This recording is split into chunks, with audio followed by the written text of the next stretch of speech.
rhythmic creak of the settling house was the only soundtrack to Amelia unpacking boxes in the living room.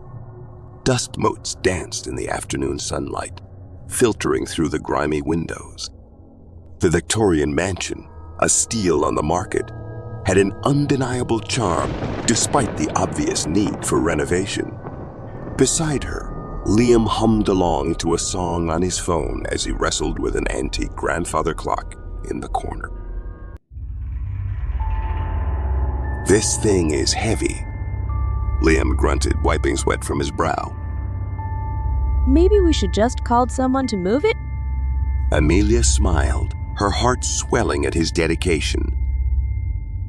We can handle it, she said, picking up a chipped china teacup.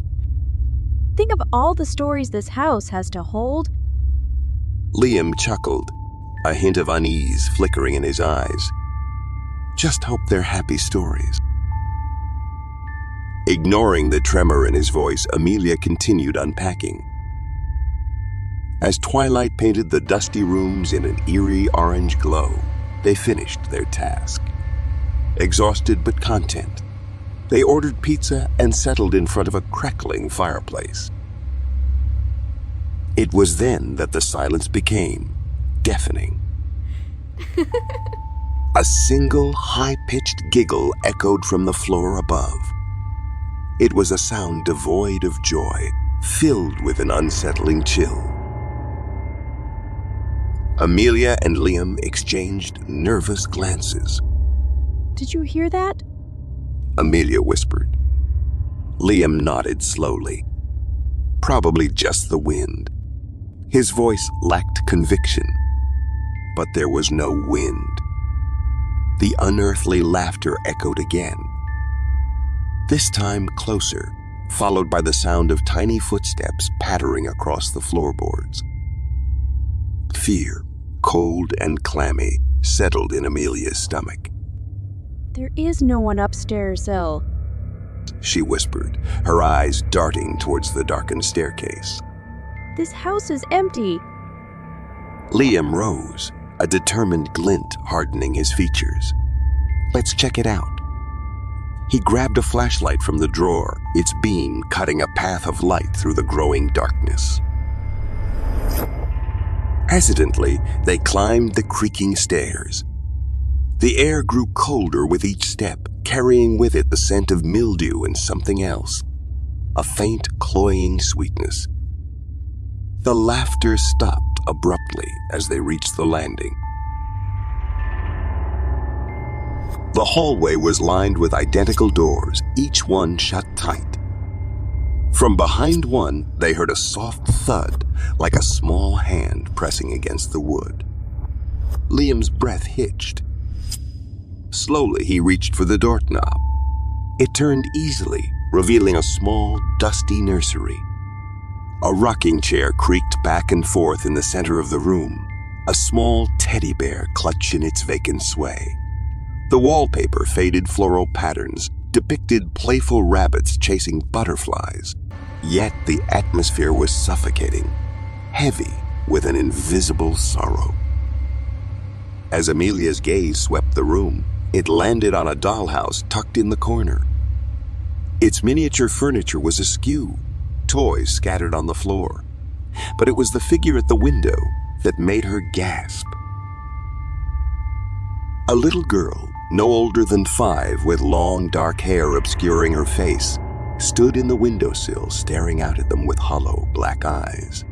Her translucent form shimmered like a heat haze, a wisp of a child trapped in a bygone era. Liam let out a strangled cry, dropping the flashlight. The beam went out, plunging them into darkness.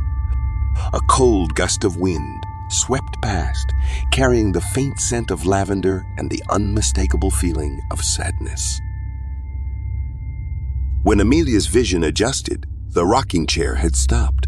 The dollhouse stood pristine, as if untouched. The little girl was gone. Terror had them scrambling back to their room, locking the door behind them. They spent the night huddled together under the covers, the silence broken only by their ragged breaths and the occasional creak of the old house settling. The following days were a blur of unsettling occurrences. Objects would move on their own, doors would creak open in the dead of night, and the faint childish laughter would echo through the halls. Amelia swore she sometimes saw fleeting glimpses of a dark figure flitting through the corners of her vision. Desperation gnawed at them. They consulted a local historian, a wizened old woman who spoke of a tragedy that befell the house a century ago. A young girl, neglected by her parents, had died alone in the nursery, forgotten amidst the opulent lives they led. The historian spoke of a restless spirit, a lonely child forever trapped within the walls. Her words offered no comfort, only a chilling explanation. Determined to appease the child ghost, Amelia set up a playroom in the nursery, filling it with toys and dolls. She left out cups of milk and teddy bears on the rocking chair, hoping to offer the lonely spirit some semblance of companionship. One night, as Amelia sat reading in the living room, she heard a familiar melody. It was a lullaby, soft and melancholic, drifting down from upstairs. Hope flickered in her chest. Maybe the offerings were working. Maybe the little girl was finally finding some peace. Amelia crept towards the stairs, the lullaby growing louder with each step. Reaching the landing, she saw a sliver of light emanating from the nursery door. Hesitantly, she pushed it open. The rocking chair was empty. The milk remained untouched. Disappointment settled over Amelia. But then she noticed something new. A single worn teddy bear placed on the floor next to the dollhouse. It was the one Amelia remembered seeing clutched in the spectral child's hand. A cold whisper brushed against her ear, sending shivers down her spine. It wasn't the soft lullaby she'd heard moments ago. This voice was raspy, filled with a chilling malice. "Thank you for the playroom," it hissed. "But now, it's time for you to play with me." The light in the dollhouse flickered, casting grotesque shadows on the walls.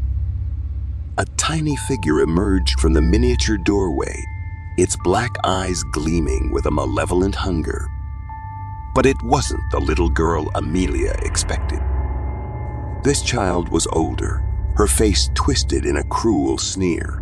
Her translucent form shimmered with an unsettling power, a far cry from the lonely spirit they'd hoped to appease.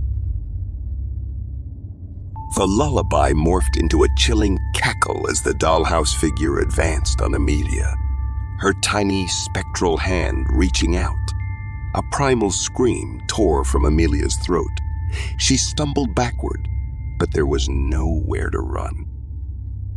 The rocking chair began to creak again, faster and faster, its empty sway a silent mockery. The air grew thick and oppressive, the scent of lavender replaced by a cloying metallic tang. Just as the spectral child's hand grasped for Amelia's arm, a blood-curdling roar echoed through the house. Liam burst into the room, his face contorted in rage, brandishing a burning candlestick. The spectral child recoiled from the flame, a shriek of terror escaping its tiny form. Liam charged forward, the candlestick held high. The nursery door slammed shut with a bang, plunging the room into darkness. The lullaby abruptly stopped, replaced by an eerie silence. Amelia clung to Liam, her body trembling. They waited, hearts pounding, for any sign of the spectral child. But there was nothing. Had Liam banished it, or was it simply biding its time, waiting for the perfect moment to strike again? The answer remained shrouded in the darkness, a chilling silence hanging heavy in the air. One thing was certain, their peaceful life in the old Victorian mansion was far from over.